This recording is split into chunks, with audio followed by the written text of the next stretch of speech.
नमस्कार दोस्तों। दरअसल जो हमारी गंगा है वो हमारे बहुत सारे पाप को धोती है, वो हमारी नैया को पार करती है और बहुत बार हमें मोक्ष भी देती है। जब चुनाव आते हैं तो बहुत बार राजनीतिक पार्टियों को जैसे धार्मिक केंद्र याद आते हैं, मंदिर याद आते हैं, मस्जिद याद आती है, गाय याद आती है, इसी तरह अब गंगा भी याद आने लगी है। गंगा की सफाई का अभियान बहुत लंबे समय से चल रहा है पर गंगा साफ नहीं हो रही है। अभी इधर के दिनों में फिर से गंगा का नाम आया है। दरअसल उत्तर प्रदेश में चुनाव हो रहे हैं और चुनाव हो रहे हैं तो यूक्रेन में जो भारतीय फंसे हैं छात्र खास करके, उनको लाने के अभियान का नाम ऑपरेशन गंगा दिया गया है। अब लोगों की समझ में नहीं आया कि ना तो यूक्रेन में गंगा बहती है तो फिर ये जो बच्चे फंसे हैं ये ऑपरेशन का नाम गंगा क्यों है। सरकार चाहे किसी भी ऑपरेशन का नाम कुछ भी रख सकती है पर इसके पीछे के मंतव्य क्या हैं, तो इसको लेकर तरह तरह के सवाल उठ रहे हैं। लोग कह रहे हैं कि इस अभियान का नाम ऑपरेशन गंगा रखने के पीछे हंगरी आदि देश पहुंच रहे हैं। रेस्क्यू तो ये तब कहलाता जब कीव और खार्किव से भारतीय सेना इन्हें बाहर निकालती, पर सेना ने नहीं निकाली, ये पैदल चल रहे हैं। उसी तरह है जब कोरोना लगा था और बहुत सारे लोग पैदल पैदल अपने घरों की ओर लौटे थे। तो हमको लगता है कि हर बार कोई घटना होती तो उसको इवेंट में बदलने की कोशिश होती। जैसा हमने कोरोना काल में देखा कि ऑक्सीजन की कमी हुई, देरी हुई, टीकाकरण में देरी हुई, पर उसमें ऑक्सीजन एक्सप्रेस चली, टीका महोत्सव मना, तो लगा जैसे कोई इवेंट हो रहा है। यहाँ पर भी इसी तरह एयर इंडिया ने इसके पहले 2.25 लाख भारतीयों को रेस्क्यू करके निकाला था। तब उस मामले को लेकर इतना प्रचार प्रसार नहीं होता। इस पर एक फिल्म भी बनी थी, अक्षय कुमार ने काम किया था, एयरलिफ्ट, पर उस फिल्म में कहानी किसी एक व्यक्ति को इसका क्रेडिट दिया गया था, जबकि ये ऑपरेशन जो है एयर इंडिया के चालक एम्बेसी के कर्मचारियों ने किया। यहाँ एम्बेसी के लोग नदारत हैं। छात्रों के जो वीडियो आ रहे हैं वो कह रहे हैं कि एम्बेसी में जो नंबर दिए गए थे सहायता के लिए उसे कोई नहीं उठा रहा है। ऐसा नहीं है कि मार्च 2016 में बेल्जियम जेवेटेम में जो हवाई अड्डा है और मध्य ब्रुसेल्स में मालबीक मेट्रो स्टेशन पे जो आतंकवादी हमला हुआ था उसमें भी लोगों को निकाल के लाया गया था। 242 भारतीयों को भारत लाया गया था। इसके पहले यमन संकट में 4640 भारतीयों को निकाला गया था। ऑपरेशन मैत्री के तहत 2015 में नेपाल में आए भूकंप में भी 5188 लोगों को निकाला गया था।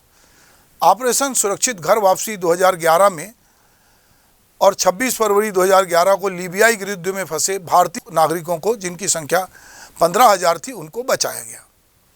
कुवैत एयरलिफ्ट, जिसकी बात हमने कहा कि 1,70,000 से अधिक भारतीयों को एयरलिफ्ट किया गया और वापस लाया गया। तो ये सारी चीज़ों में उतनी पब्लिसिटी नहीं हुई, सोशल मीडिया में और मीडिया में इतनी हायतुबा नहीं मची। भाजपा की ओर से कभी वित्त मंत्री रहे यशवंत सिन्हा ने कहा कि आज 18,000 लोगों को नहीं निकाल पा रहे हैं। प्रधानमंत्री गुजराल ने तो 1,70,000 लोगों को बाहर निकाला था।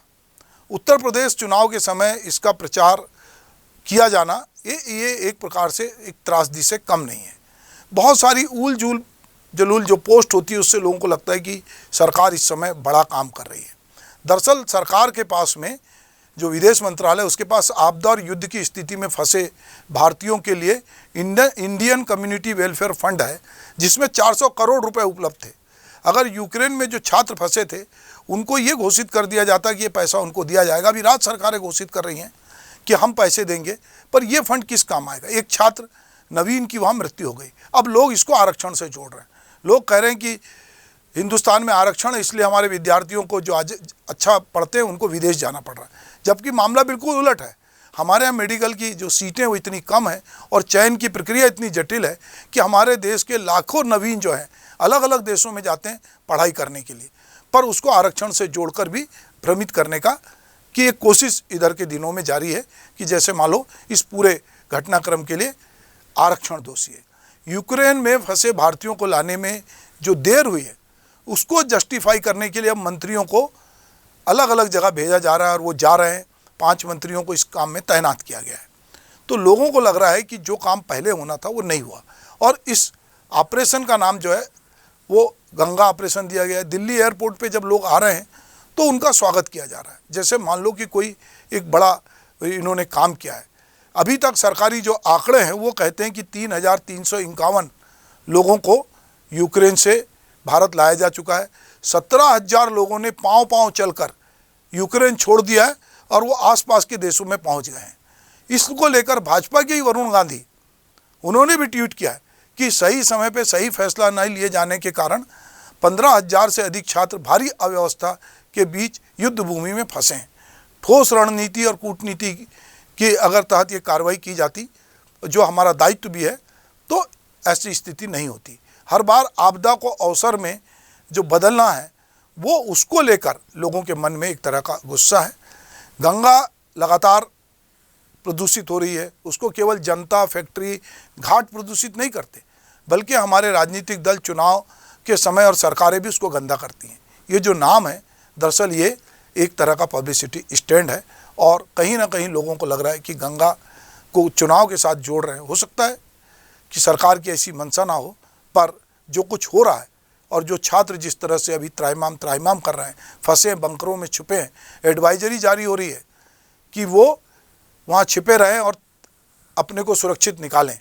तो जब ये पूरे देश को मालूम था, तो ये बातचीत के जरिए भी जो खार्किव है और कीव में फंसे बच्चों को, अब रूस ने एडवाइजरी जारी किया है कि वो वहाँ से अपने बच्चों को, अपने छात्रों को निकालें। आज से प्लेन बढ़ें, ये पहले भी बढ़ सकते थे, किराए की बात पहले भी हो सकती थी, पर अब प्लेन बढ़े हैं और अब लोगों को लाने की कवायद तेज़ हो रही है। तो ये अगर पहले होती तो बड़ी देर कर दी। मेहरबान आते आते काश गंगा मैया मेहरबान हो जाए और ये जो कुछ गलतियां हो रही हैं वो गंगा मैया माफ़ करे